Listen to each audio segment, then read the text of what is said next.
Kung ikaw mag-isa ka lang ngayon, pangarapin mo next year madadagdagan ka na. Kung ikaw, wala pang resolve ngayon, dapat i-go mo next year, may kotse ka na rin. Kahit anong dumating na pagsubok, maraming pagsubok ngayong 2021. Tandaan nyo, habang nandito kayo, lahat po tayo may pag-asang mabago yung buhay. The Millionaire Makers, mas maraming milyonaryo, mas maraming mabago ang buhay. Kung kami, dito na po nabago yung buhay namin. Nagkaroon kami ng sasakyan, nagkaroon kami ng bahay. Tandaan nyo po ito, next year. Ito ang break nyo. Siguraduhin nyo lang na gagawin nyo siya. Siguraduhin nyo lang na paplanuhin nyo at siguraduhin nyo sasabay kayo. Sabay-sabay tayo para sa success ng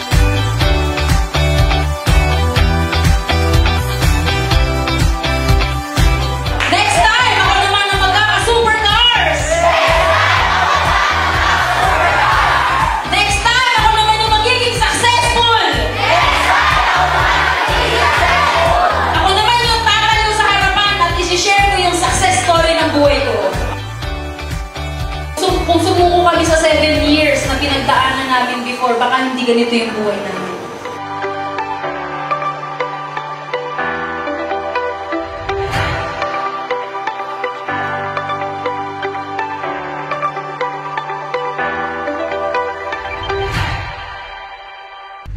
Be thankful dahil nasa hub kayo, may islat ka sa hub. Eh what up? Wala akong pay-in eh. Wala pa nga akong leader. Wala pa nga akong downline.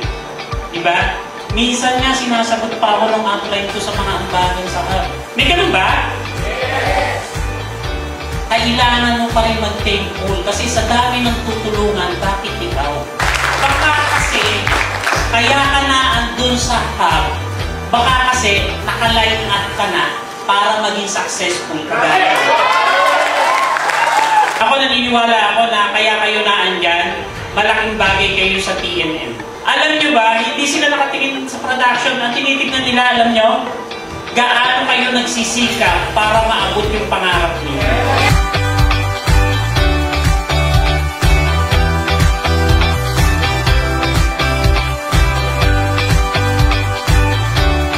The moment na nag-stick ka sa team mo, the moment na nag-stay ka, promise, determine na yung success mo. Darating at darating yung success na yun. Yeah. Tama ba? Yeah. But for you, para ma-enjoy mo yung success na yan. But for you, para matamasa mo ng gusto yan. Pag dumating yung success mo, dapat nandun ka pa. Hindi ka pa nag-quit, hindi ka pa nag-give up. Patuloy ka mo kalaban. Tama ba?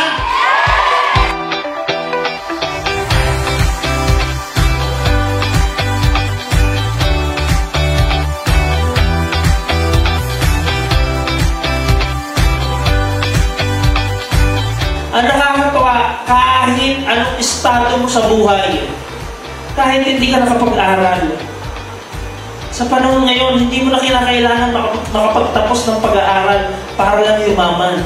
Ang kinakailangan mo lang, meron kang paniniwala sa sarili mo, meron kang pananampalataya.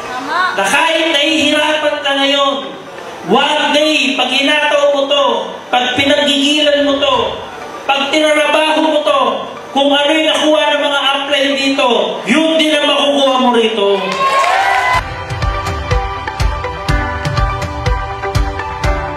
Ngayong 2021, sobrang ang daming pinagdaanan ng team ko. Thank you lang lahat. Wala talaga akong masabi. Pero, thank you po talaga sa lahat ng mga upline na nag-guide, sa walang sawang sumuporta, tsaka tumutok po sa amin para makabangon yung team namin.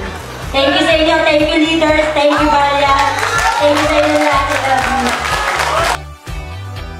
Way back 2000 2014 yung nag-start ako dito, medyo talagang doubt rin ako. Pero ang sabi ko lang sa sarili ko, ayaw tumagal na mahirap kami. Ayaw tumagal sa sitwasyon na mahirap pa rin yung buhay ko pagdating ng taon na, ngayong taon na ito mismo. Kaya isa lang pinaka ko sa sarili ko, sabi ko, kahit anong mangyari, hindi ako susuko dito sa Empowered Consumerism. Kahit anong pagsuko, hindi ako susuko dito.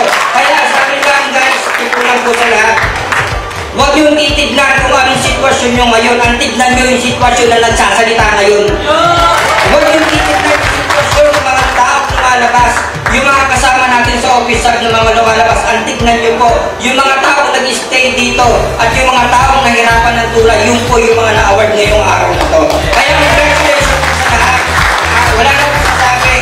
Hindi ko na talaga nasabi ko. Kaya thank you po sa inyo lahat. Thank you, Kristen. Thank you, Jen. Thank you sa buong Empowered Consumerism. Thank you sa buong The Millionaire Makers.